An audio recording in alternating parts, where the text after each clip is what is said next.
مشاكل البيوت الهندسية، استغلال المساحات صغيرة، زوايا البيت لتصير أجمل، ومزج الألوان بطريقة صحيحة. لمسات كيف ممكن نخلي بيتنا أحلى ببعض اللمسات. لمسات مع مهندس الديكور محمد دربيش، كل خميس الساعة 12:30 الظهر.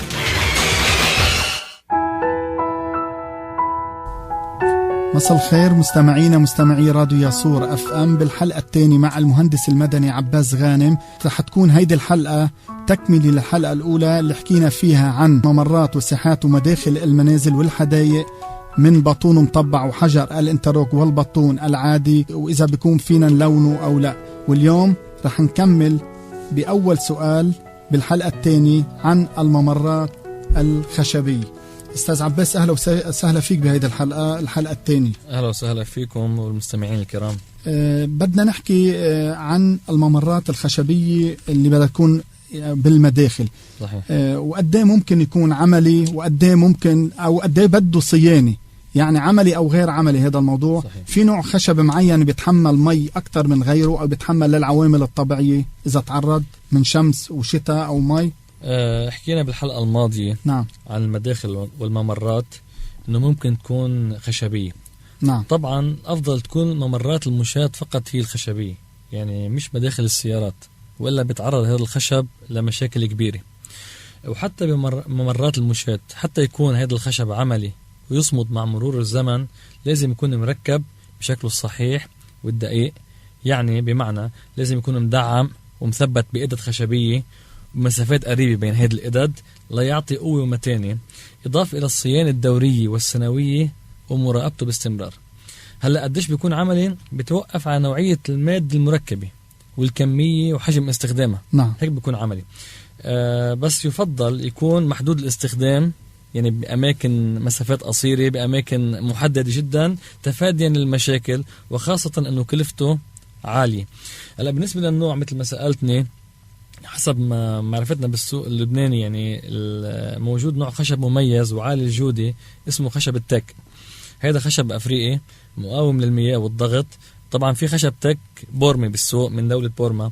هذا التك رائد جدا، بيمتاز بمتانته العالية، شرط أن يكون منشف بالبداية، وبعد التركيب بيتم عزله بزيت خاص مناسب له، وبعدين يدهن بالفرنيش البحري حتى لا يتأثر بعوامل الطقس ويصمد مع مرور الوقت. هو اسمه يمكن بسموه زيت التك كمان. زيت التك.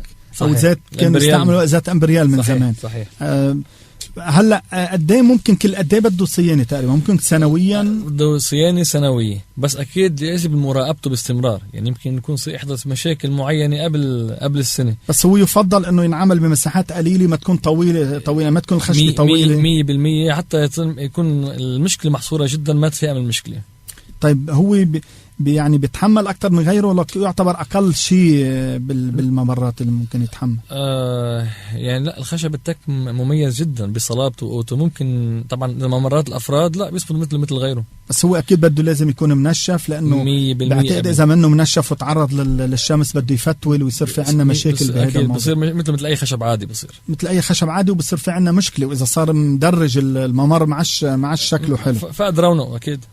طيب بدنا ننتقل لشيء غير موضوع الخشب اللي هو الحجر البازلت. شو بدك تخبرنا عن حجر البازلت؟ يعني من وين بيستخرجوه؟ وين فينا نحطه؟ فينا نلبسه بالواجهات الخارجية؟ في سمكات معينة؟ شو هي السمكات بكل مرحلة ممكن نحطها؟ حكينا بالحلقة الماضية بتصور شوي عن موضوع البازلت. هو حجر بركاني صلب، لونه أسود، تقيل الوزن، متماسك الذرات، وهذا سبب قساوته. من الواضح انه بيستخرج طبعا من المناطق اللي فيها نشاط بركاني عبر التاريخ، ولبنان لم يستثنى من هذا النشاط. لهيك بلبنان في صخور بازلتية، لكن حسب علمنا بلبنان ما في معامل خاصة لقص هذا النوع من الصخور نظرا لقساوته المفرطة، واللي بيحتاج الى مقصات وديسكات عالية الدقة والجودة واللي نفتقدهم بلبنان. عشان هيك اغلب هيدا الصخر او الحجر البازلت هو مستورد من برا، واغلبه عم يجي من صوب سوريا. يعني حجر البازلت استخداماته كتيرة، فهو اضافه انه الى الابنية والواجهات المعمارية يستخدم بالممرات والطرقات، الارصفة، يستخدم بالبنى التحتية. المصريين القدماء استخدموه مثلا بناء التوابيت والهياكل. طبعا نتيجة مقاومته للحرارة العالية استخدم للعزل في أبواب غرف النار. نعم. في البواخر والسفن والمداخن وغيرها. يعد الصخر البازلتي من أجمل الصخور يلي ممكن نلبس فيها واجهات المنازل نظرا لهيبة هذا الحجر، خاصة بلونه الأسود، ولأنه حجر متين ولا يمتص المياه، وهذا بيساعد على تقليل حجم النش داخل المنازل. بس بسبب نتيجة كلفته العالية، لأنه طبعا مكلف حجر البازلت مش هين، بنلاقي أكثر استخداماته هو تطعيم فقط. بنلاقي مثلا زوايا المنازل مطعمة أو معمول على شكل تابلو بالواجهة بمكان معين، مش كل الواجهة ملبسة منه. طبعا السماكة المعتمدة هي من 5 ل 6 سنتي مثل أي حجر تاني. بس 5 أو 6 سنتي ممكن نلبسها على، إذا افترضنا على واجهات فينا نحطها على الطرقات لأنه حجر متين وقاسي وقاسي جدا. صحيح. ما انت الحجر عم بتلبسه قد ايه بيكون؟ هلا بيجي منه احيانا اقل، بيجي 3-4 سنتي ممكن، بس اذا حطيته هذا الحجر ما في مشكله كمان. طيب بدنا نحكي عن تلبيس الواجهات الخارجيه بالحجر الطبيعي. كم نوع حجر موجود عندنا بلبنان؟ في عندنا حجر محلي او كله مستورد؟ شو اشهر نوع حجر عم يستعملوه بالمنازل والابنيه؟ يعني بدي أعرف كل شيء عن هذا الموضوع لحتى نعرف المشاهدين، مش كل العالم تعرف كل شيء بتعلق بالحجر الطبيعي. 100%. طبعا أستاذنا أنت عم تحكي عن أحد أهم المواضيع يلي بتعني الناس، وبشكل أحد أهم هواجس هيدا الناس أثناء عملية البناء. طبعا لبنان بتعرف يمتاز بطبيعة صخرية متنوعة، بتميز بغابات من الصخور والمقالع الرائعة ذات الأشكال المتعددة بكثير من المناطق. طبعا عشان هيك في عنا أنواع كتيرة وعديدة، سواء كانت محلية أو مستوردة، متفاوتة من حيث النوع والجودة. لبنان مثلا معروف عنا عدة أنواع، نذكر بعض منها. فعندك الأهم وأشهر حجر هو الحجر العرسالي. نعم. هو الحجر الأشهر طبعا والأكثر استعمالا من منطقة عرسال الحدودية على الحدود السورية. بيمتاز هذا الحجر بالصلابة والقوة والجمال، وبتراوح ألوانه بين الأبيض والعاجي والبيج، بس أكثر لون متعارف. حتى الزهري موجود فيه، ويمكن الأصفر موجود فيه لأنه هذا صخر طبيعي، بس أكثر اللون المعروف متداول هون هو اللون الأبيض. في عنا حجر مثلا منطقة الشوف، حجر اسمه حجر الشيرة. في عنا حجر التاستا، بس هذا حجر ضعيف طري، يستخدم أكثر شيء بعمليات التزيين مش أكثر تزيينه، ويمكن كمان هذا على الشتاء والشمس بيصير في مشاكل. صحيح، بيصير في حشش. نعم. عشان هيك بيستعمل للزينة. في عنا حجر مقالع باللبقاع منطقة لباية، في الحجر جزين الزهر معروف، إضافة لأنواع أخرى من اللبقاع والشوف والجنوب.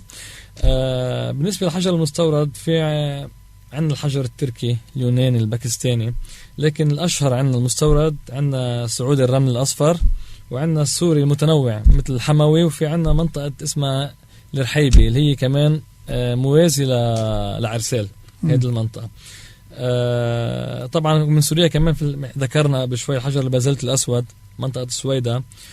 وما بدنا ننسى طبعا في أكيد يستورد كمان الحجر المصري، هو شهير جدا بالسوق اللبناني. وما بدنا ننسى أكيد الحجر الإيطالي العالي الجودة، ولكن قل استخدامه نظرا لكلفته العالية. كلفته العالية صارت كلفته باهظة جدا، فصار استخدامه قليل جدا. هذا بالنسبة لأنواع وتفاصيل الحجر. طيب على سيرة والتفصيل بالنسبة للحجر البازلت، في منه لبناني ولا كله مستورد؟ لا في لبناني، قلنا في مقالع بلبنان بس يستعصى بازلت، الحجر بازلت. نعم. ايه في، بس يستعصى عملية الأصل له هالمشاكل. في مشاكل بعملية الأصل له، لأنه ما عندنا شيء مجهز. سمعت إنه يمكن في معمل لبنان مجهز لهذا العالم. نعم. وعم بيقصوا منه، بس الواضح حسب تكلفته كثير أكيد استشارة كثير من أصحاب المعامل كله مستورد، أغلب العام مستورد من برا. طيب ليه منحط شعيري بس نستعمل الحجر؟ وقديش شعيري عملية تحت الألمنيوم؟ شعيري طبعا عارف العالم شيء الشعيري. نقعد أحيانا فترة طويلة نشرح العالم شيء يعني شعيري ونترك. شعيري هي عبارة عن حجر صخري عادي. نعم. من الحجار اللي حكينا عنها، مالس ومجلي من أنواع مختلفة، عرسالي، مصري وغيره، نفس الأنواع اللي ذكرتها. بالصحيح. بنحط على محيط الشبابيك والأبواب الخارجية للبناء. الشعيري طبعا صارت من المسلمات عند الناس، حتى لو الناس ما بدها تلبس حجر صارت عم بتحط شعيري بس لتضيف لمسة جمالية للواجهة الخارجية للبيوت. يعني صارت الشعيري من مسلمات الناس حتى لو بدها تلبس حجر. نعم. صار عم يستخدمون. خاصة إذا كانت هذا شعير سميكي ومبرومة بتعطي ومنفذة بشكل قديش سمكتها هيدا الشعير؟ الشعير أكتر شيء عم يستخدم 5 سم. 5 سم. في ناس ما بتلبس حجر بس إنه حطت الشعير بتستخدم 3 سم أو 4 سم. ما حتعطي الرونق، بس ما حتعطي الرونق أكيد. نعم. حجر 5 سم مبروم بيعطي رونق وهي كتير كبيرة. طبعا أما نعم في عنا أعمدة من الحجر الطبيعي، بس هذا سؤال كتير مهم لأنه بيسألونا، لأنه انه اذا بدنا نعمل حجر من الحجر الطبيعي في اعمده هالقد انه مين بده يحملها، كيف تنحمل؟ هنحكي عن موضوع الاعمده، بس يمكن سالتني عن موضوع عمليه علاقه الشعيري بالالمنيوم. عمليه جدا. انا هذا ضروري ركز على السؤال اللي سالته انت، لانه بدي مرق هالنقطه تحديدا. الشعيري مدام مركب بطريقه دقيقه ومزيبق ومهنيه، انا مسميها مهنيه. نعم. طريقه يعني متأني بتركيبها وجالسه الزوايا وبنفس القياسات من كل الجهات. احسنت، هالنقطه اللي بحكيها كنت. طبعا بتساعد الالمنيوم ليركب بشكل ثابت ومستقيم وجالس وعلى اساس مكين، يعني نعم. مش على اساس ضعيف على ورقه بحلقه تحت برغي مثلا بالالمنيوم بتطق الورقه او الحجر، لا، على اساس مكين. اضافه مثل ما ذكرت انت انه نحن بنسلط الشعير التحتاني لبرا عشان الشباك، بتساعد على تخفيف ضغط المي عن الشباك، يعني بتساعد الشباك عمليا. عشان هيك الشعيري مهمه بالتجانس او بالعمل مع الشباك. بالنسبه للأعمدة طبعا الأعمدة هي عبارة عن مكعبات من الأحجار مختلفة الأحجام والأنواع.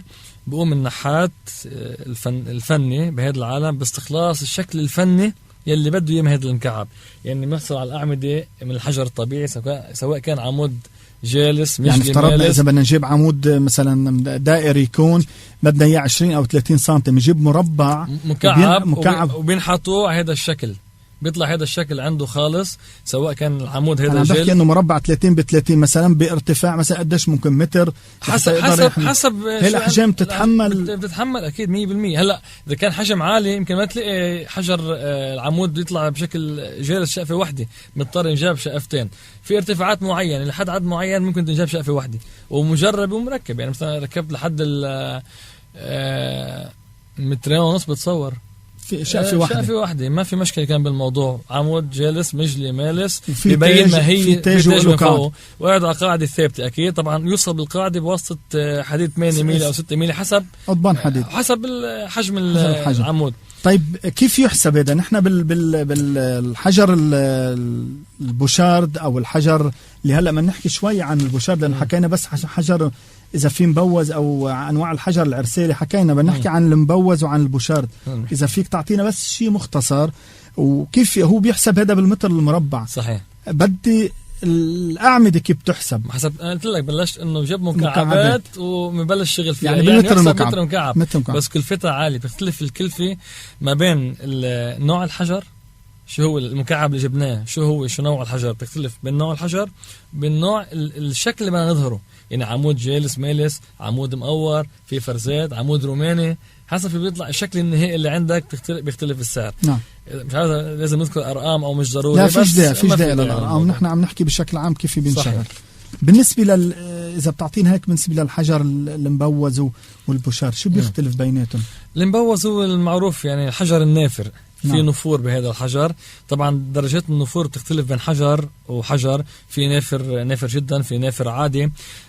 هذا الحجر نفرته او هذا النفور بالحجر هذا بالنحت اليدوي يعني بالايدين طلع استخلصنا هذا الشكل باللي مبوز. هذا مثل بتسمع بحجر البيج. نعم. حجر البيج اللي هو يعني بيج يعني فتحته كبيره، فتحت الدقه فيك تيجي كبيره هذا يعني. كمان يدق بواسطه اليد، نحت اليدوي. هل بيفرق عن البوشارد؟ البوشارد هو حجر مدقوق بس وجهه اكيد جالس مش مالس، وجه جالس مش مبوز مثل الحجر المبوز او نافر، بس بيجي وجه جالس بس بيجي فيه مدقوق يعني حبيبات وفتحات صغيره. هذه الحبيبات والفتحات الصغيره مدقوقه بواسطه مكانات. نعم ماشي، يطلع عنا الشكل النهائي للحجر البوشارد او الحجر المدقوق، وبتشكل مع الحجر المبوز ثنائي رائع جدا يعني. نعم. ثنائي رائع. وفي المالس يستعمل والله قليل؟ لا يستعمل مالس، يعني حجر مالس اللي هو يعتبر شبه مجلي، معمول مجلي، لأنه فيناش نحط المجلي 100%. الشبه مجلي يستخدم أكثر شيء، يمكن عارف إذا حكينا عن الموضوع بالممرات نعم. يستخدم إذا عملناه مجلي ومالس بصير للتزلج يعني ما بيمشي حاله. طيب فينا نستعمل التطعيم، يعني فينا ندخل بالواجهات حجر ودهان بنفس الوقت، لأنه بدنا نحسب الكلفة العالية اللي ممكن تتشكل بتلبيس الواجهات كلها، بدنا نضطر نحن فينا نطعم بهيك حالة لنوفر. التطعيم يعني فيك تقول أستاذ محمد صار من أكثر الأمور الدارجة حاليا، نظرا مثل ما ذكرت أنت للتكاليف الكبيرة تلبيس الحجر. بيلجأ أغلب الناس للتطعيم بأشكال متعددة. أحيانا بتلاقي الناس ملبسين بس الواجهة وباقي الواجهات 3 واجهات تانيين دهنينهم، عرفت كيف؟ بس ليحصلوا على شكل معين على الواجهة. والأكثر شيوعا بتلاقي شغلين بس حوالين الشبابيك والابواب وعلى زوايا البناء، وباقي المساحات هي مدهونة. طبعا كل شخص حسب ظروفه وإمكانياته. صح، إمكانياته. طيب نحن هيدا الحجر بس بنلبسه، كيف بنهدي الحجر على الشرفات؟ أوقات بكون عندك برندة اللي بنقولها باللغة العامية، كيف بتهدي هذا الحجر؟ لأنه بدها تلبس هيدي الواجهة يعني، والأماكن العالية كيف بنحطها؟ كيف بنحدد سماكة السكة اللي بدنا نحطها؟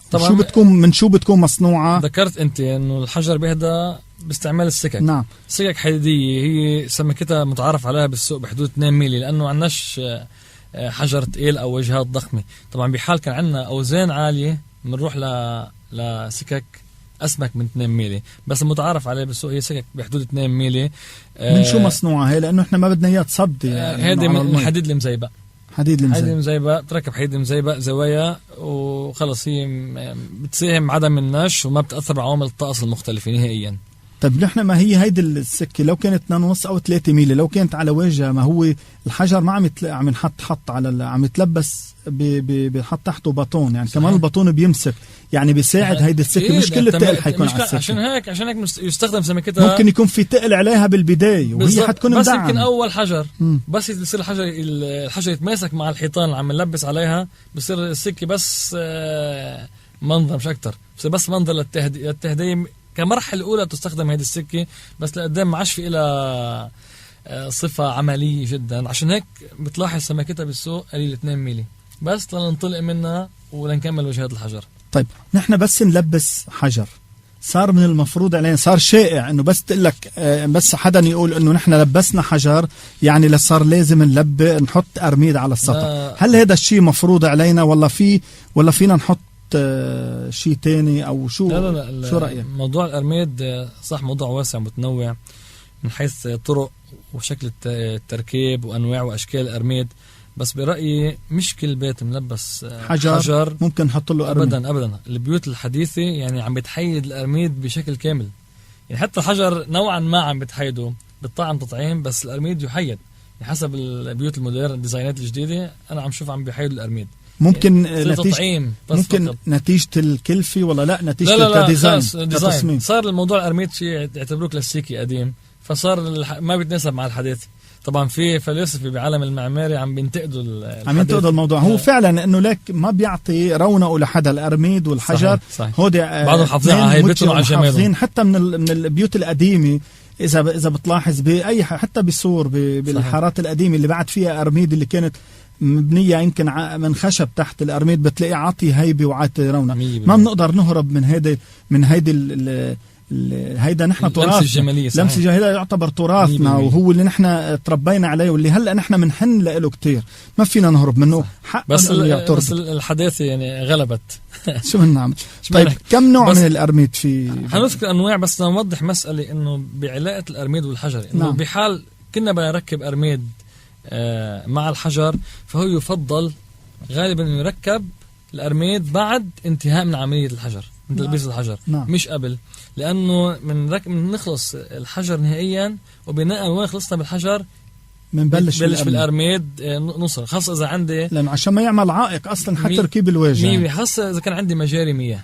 نعم. بدال مجاري مياه هم بنين الأرميد مطرح ما انتهى بلش مجرى المياه بده يبلش، أو انتهى مجرى المياه بده يبلش عند الأرميد. طبعا سألتني عن أنواع الموجودة بالأرميد بالسوق. في أنواع وألوان كثيرة من الأرميد. فبعد ما كانت الأرميد الإيطالية تعرف أنطوني يمكن هي الأبرز بالسوق اللبناني، صارت حاليا السوق اللبناني مجتاح من الأرميد البرتغالية اللوجيكا، وصارت عم توصل لعنا بألوان عديدة ومختلفة، وطبعا سعرها جدا منطقي ومقبول. بس هو اللون الشائع شو عادة؟ لون الأرميد هو الأرميد الطبيعي بس الناس صارت عم تدخل ألوان تاني، يعني صار في اللون الأسود، حتى البريك صار درجات، في غامق، صار بيدخل لون الموه يعني اسود مع بوردو مثلا. في كتير الوان عم تدخل بالسوق حاليا، بس اكيد الهيبه الاساسيه للون الارميد الاساسي، ما في شك بهذا الموضوع. طبعا في كمان عندنا ارميدي فرنسيه، بس هذه اللي بيستخدموها او بيستعملوها قليل جدا لانه كلفتها عاليه يعني. بس اكيد كهيبه وجمال يعني قارن، شوف هيبه ارميدي فرنسيه مطبوخه، تيجي مطبوخة خالصة موهة، شوف أرميدي مثلا برتغالية موهة، فرق شاسع شاسع جدا من الجمال والهيبة، وهذا سبب كلفتها العالية يعني. طيب هيدا الأرميد كيف بيتركب يعني، على بطون أو على حديد، وأي كلفته أكتر البطون أو الحديد؟ طبعا بيتركب بالحالتين، بطون وحديد. هلا بالنسبة للكلفة رقميا البطون أغلى، وخاصة عنا بصير الكلفة مدوبلة لأنه الشواحة ميل ما عم تطلع جلسة السمكات، مطرح 20 مطرح 15 مطرح 5، فبنرجع مضطر نجلس بحديد، يعني صار كلفة مدوبلة. لا اشتغل حديد من أول. عشان هيك كانوا من زمان يركبوا الخشب بالبيوت القديمة مثلا مثل الخشب القطراني. قديش هو عملي يعني؟ والله الخشب يعني إذا في خشب بالسوق هو أكيد هلا نحن أكيد هو ما حنقدر نركب بخشب. خشب هلا حاليا موجود حيستورد يعني غالي جدا باهظ الثمن، وبده يكون خشب خاص قوي ومتين مقاوم لعوامل الطقس والمياه والحرارة وغيره، فقليل صار استخدامه. بس إذا في حدا يستخدمه كمان محافظ على هيئته وجماله أكيد يعني. طيب في عنا نحن مثل شيء بنسميه غلق، يعني أول بس يكون شاحط يلتقوا أرميتين مع بعض ومقصوصين، بنحط لهم شيء بنسميه طربوش. شو هو الطربوش؟ وفي نهاية الطربوش بنسمي نحن الكف. شو الكف وشو الطربوش وليش نحن بنحطهم هذه؟ جماليا ولا في شيء تقني؟ في أول شيء في تقني وفي جمال.